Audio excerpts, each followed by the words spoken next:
Hürmetli vatandaş, bugünkü leksiyalarımızda başlayımız. Bugünkü ise 2019 yıl 3. ayın 9. günü. Haftaki şembe. Leksiyalarımızda başlayımız. Leksiyada Sadak Hadi Rozi. Washington'dan sözlerimiz. İki ağız gapni ornuna bir ağız gap kılaylı biz aldığımızlık ütüp etken cümle günü sözlüğe leksiyimizde ve muhakeme leksiyimizde şundakta geliyorduk. Bu şu haberlerden, sizlere anlatkan şu haberlerden, çünkü bazı haberlerden gönlümüz gaş oldu diyeniydik. Aradım bir sotka emas, bir kiçkiçe üte ötmeyle vaziyet yani alem şimal özgürleşmol. Yani bundan aytganda 3. ayının 27-28. günleri Amerika Qo'shma Shtatlarining prezidenti Trump bilan Reis Xi Jinpingning Amerikaning Florida shtatida ko'l bo'yi aramgohida uchrashadiganligi va oxirgi kelishimga imzo qo'yadiganligidan iborat bu xabar. Hozir chiroyli aytganda kechiktirildi. Sal qo'polroq aytganda amaldan qoldirildi. Leksiyaning davomini anglaysizlar, shunga munosabatli leksiyani shu to'g'ri to'xtalaylik.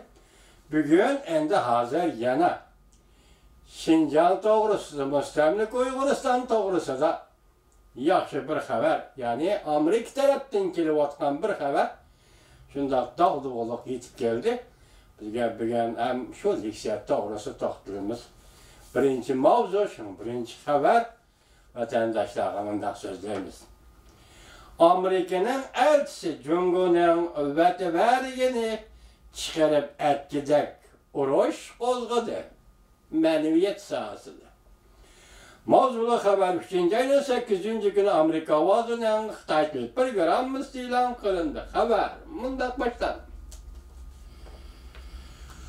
Bu xabar asli Amerika ovozi e'lon qilinganda mundaq mavzu qo'yildi. Mana selektirib beray sizga.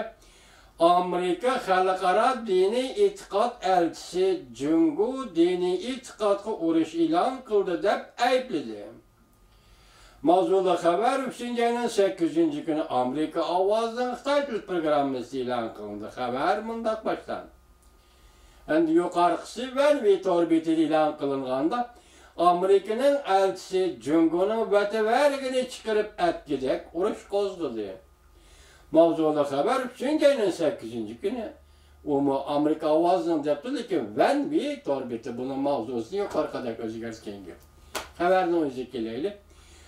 Amerika ovozi Amerika Qo'shma Shtatlarining diniy e'tiqod erkinligi elchisi Sam Brownback 3. ayning 8. kuni Shanganda Jungo hukumatining diniy e'tiqodga ziyonkashlik qilishini to'xtatishga chaqiriq qilib, shundaqla Brownback Jungo Xinjiangda, ya'ni mustamlika Uyg'uristonda qurib chiqqan zo'r ko'lamli yig'ib olish lagerini ziyorat qilishni talab qildi. Amerika diniy e'tiqod erkinligi elchisi Sam Brownback Cuma günü Şanganda chet el muhbirlarni kutib olish yig'ini o'tkazib, Jungoning diniy e'tiqod erkinligi to'g'risida nutq e'lon qildi. Brownback qattiq iboralarni shiltib mundaq ko'rsatdi. Beijing diniy e'tiqodga qarshi urush e'lon qildi. Bu urushda Beijing top chiqolmaydi.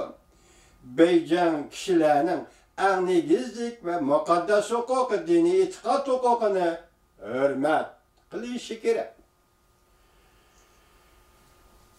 Jungoning Xinjiangda, ya'ni mustamlika Uyg'uristonda zo'r ko'lamda yig'ib olish lageri qurganligi to'g'risida to'xtalganda Sam Brownback mundaq ko'rsatdi. Bu xil jumladan jismoniy qiyin qisloqni o'z ichiga olgan siyosat singdirish ve mecburi emgaki seliş kılmışlarının amisi Jungo Kompartiyasi öz halkının dini e'tiqod erkinligi talablariga xiloflik qilishdi. Jungo Kompartiyasi o'zining halkının dini e'tiqod erkinligi talablariga quloq solishi lozim. Kompartiya hareket kolunup özünün hatalığını tözetişi lazım. Kişilik hukuku devletler kileştir bu hareket. Çünkü hükümeti Şincan'da kurgan atalmış kayta terbiyeleş lageri 1 milyondan artık Uygur ve başka Müslüman milletlerine nazarband kıldı. Ve başka Müslüman milletlerine nazarband kıldı.